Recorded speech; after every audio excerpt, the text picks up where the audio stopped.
Welcome to the bird media. నేను మీ పవన్ కృష్ణమూర్తి. భగవద్గీతకే తన జీవితాన్ని అర్పించి భగవద్గీత అనే దాన్ని ప్రజలకి చేరవేయడానికి భగవద్గీత యజ్ఞంలో నేనొక సమిధని అని చెప్పినటువంటి గురుతుల్యులు గంగాధర్ శాస్త్రి గారు భగవద్గీత గురించి చెప్పినటువంటి ఒక మాట మన మనసులో అలా ముద్రించుకుపోయింది.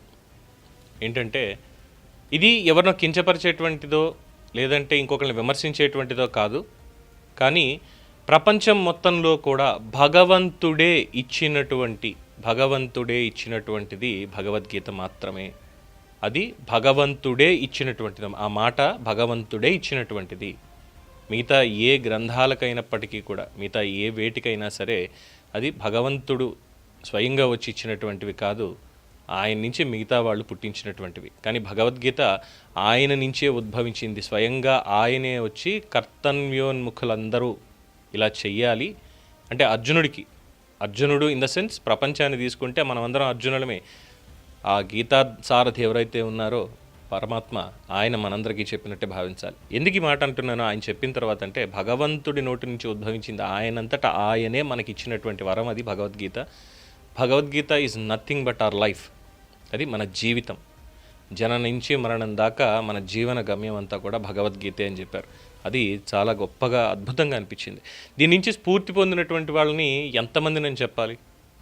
ప్రపంచం నాశనం అయిపోతుంది అని తెలిసి, ప్రపంచం నాశనం అయిపోతుంది, నేను ఇది కనిపెడితే ఇది జరిగితే అని చెప్పి 1945లో మొట్టమొదటి అణ్వాయుధ ప్రయోగాన్ని చేసినటువంటి Oppenheimer, the Manhattan project, atomic explosion, ఆ అణు విస్ఫోటనాన్ని చూసిన తర్వాత ఆయన కనిపించింది ఏంటంటే, విశ్వరూప దర్శనం చూశాను నేను. ఇది నేను చెప్పింది కాదు, పుస్తకాల్లో రాసింది కాదు, ఇంకోటి కాదు, ఓపెన్ హైమర్ స్వయంగా చెప్పినటువంటి మాట. నేను భగవద్గీతలో చెప్పినట్టుగా విశ్వరూప దర్శనాన్ని నేను దర్శించాను. ఈ అణువులు, పరమాణువులు, వీటన్నిటితోటి నేను ఆడుకున్నటువంటి ఈ ఆట సామాన్యమైనది కాదు, ఇది ఇందులో ఉన్నటువంటిది ఆ పరమాత్మ మాత్రమే అని చెప్పి ఆయనే చెప్పినటువంటి మాట. ఆ అనుభవాన్ని, ఆ ప్రభావాన్ని, ఆ అణు విచ్ఛిత్తి జరిగినప్పుడు వచ్చినటువంటి ప్రభావాన్ని వర్ణించడానికి విశ్వరూప ఘట్టం నుంచి అంటే 11 నుంచి 32 ఆ మొత్తాన్ని ఉదాహరించారు. ఇక మహాత్మా గాంధీ, చైతన్య ప్రభు, ఎంతమందినని చెప్పాలి?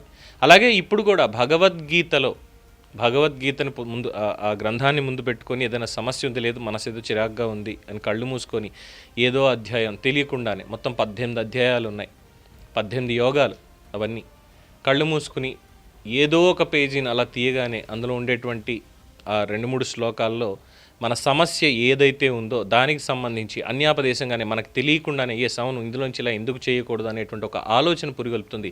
అది భగవద్గీత అంటే. ఇది నేను చెప్తే అర్థం కాకపోవచ్చు చాలామందికి, కానీ మనందరికీ కావాల్సినటువంటి వ్యక్తి, మనందరం కూడా ఎంతో గౌరవించుకునేటువంటి, మనకి తెలుగువాడైనందున మనకి గర్వకారణం అనిపించుకునేటువంటి ఒక వ్యక్తి, ఒక స్ట్రిక్ట్ ఆఫీసర్, ఐపీఎస్ ఆఫీసర్ చెప్తే ఇదే మాట.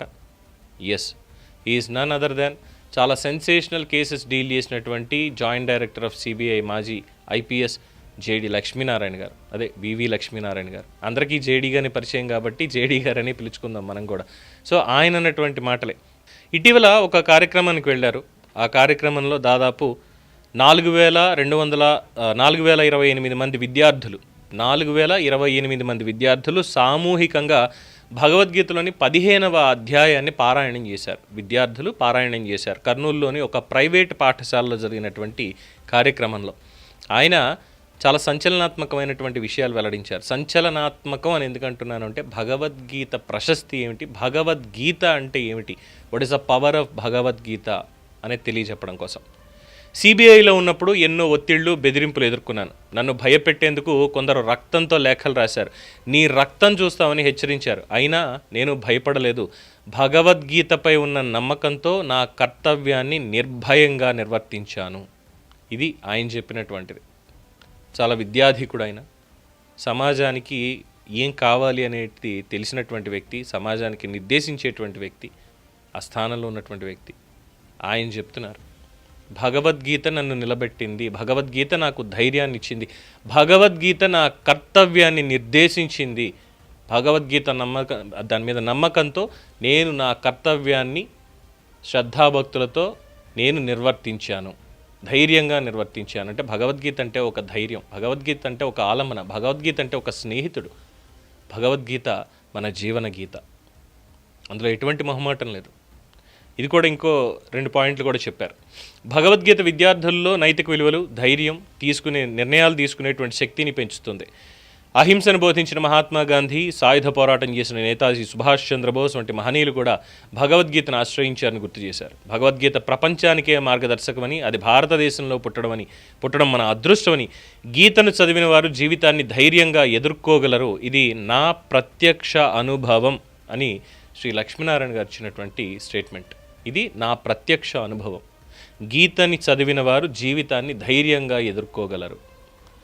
భగవద్గీత ఏముందిలే, ఆ పుకిటి పురాణమేగా, అసలు జరిగిందో లేదో తెలియని దానికి భగవద్గీత అని పేరు పెట్టి వీళ్ళందరూ ఇప్పుడు మూఢనమ్మకాలు ఇవన్నీ కూడా చెప్పుకుంటూ వస్తున్నారు. ఇది కొంతమంది కుహానా మేధావులు చేసేటువంటి వ్యాఖ్య. భగవద్గీతకి ఇప్పటి వరకు ఎంతోమంది భగవద్గీత సారం అని చెప్పడానికి ప్రయత్నం మాత్రమే చేశారు. భగవద్గీత సారం అంటే ఏంటి అనేది ఒక్క వాక్యంలో ఏమైనా చెప్పగలిగారంటే ఇప్పటి వరకు ఎవ్వరూ కూడా చెప్పలేదు, ఏ ఒక్కరూ కూడా చెప్పలేదు. పోనీ భగవద్గీత వల్ల ఏమైనా జీవన్ముక్తి లభించేస్తుందా ఇది అంటే లేదు, చెప్పలేదు. ఏ అంశం మీద భగవద్గీత అంటే equals to it's nothing but our life, మన జీవనం అంతే. ఈ జీవితంలో మనం పుట్టిన దగ్గర నుంచి చనిపోయే వరకు మనం చేయాల్సింది ఏంటి, ఏం చెయ్యాలి అనేటువంటిది చాలా స్పష్టంగా చెప్పుకుంటూ వచ్చారు. దాన్ని మళ్ళీ ఆ భగవంతుడే దిగొచ్చి రే భగవద్గీత అంటే ఇది, భగవద్గీత సారం అంటే ఇది అని ఆయనే చెప్పాలి తప్పితే మనం మానవ మాత్రలు దాని నుంచి ఎంత తోడుకున్నా సరే తరగని ఒక సముద్రం లాంటిది. సముద్రాన్ని ఏముందో బకెట్ పట్టుకుని తోడేస్తాను నేనని చెప్పి ఓ పెద్ద వీరుడు వచ్చేట గతంలో తోడుతూనే ఉన్నాడు. పొద్దునకి చూసుకున్న ఇంకా సముద్రం అలాగే ఉంది. అదేమి చిన్న బావి కాదు, చిన్న నీటి చలమ కాదు, అయిపోయింది వెంటనే అనుకుని చేయడానికి. సో భగవద్గీత కూడా అంతే. ఆ సముద్రాన్ని ఆ లోతు ఎంత అనేది కూడా మనం చెప్పలేం. అందుకే ఎంతోమంది కవులు, కళాకారులు వాళ్ళందరికీ కూడా స్ఫూర్తి భగవద్గీతే. గతంలో ఎంతోమంది దాన్ని నిర్వచించడానికి ఎంతో ప్రయత్నాలు చేశారు, కానీ ఒక్కొక్కరికి ఒక్కొక్క రకమైనటువంటి దర్శనం. అంతకుమించి ఏమైనా చెప్పాలా?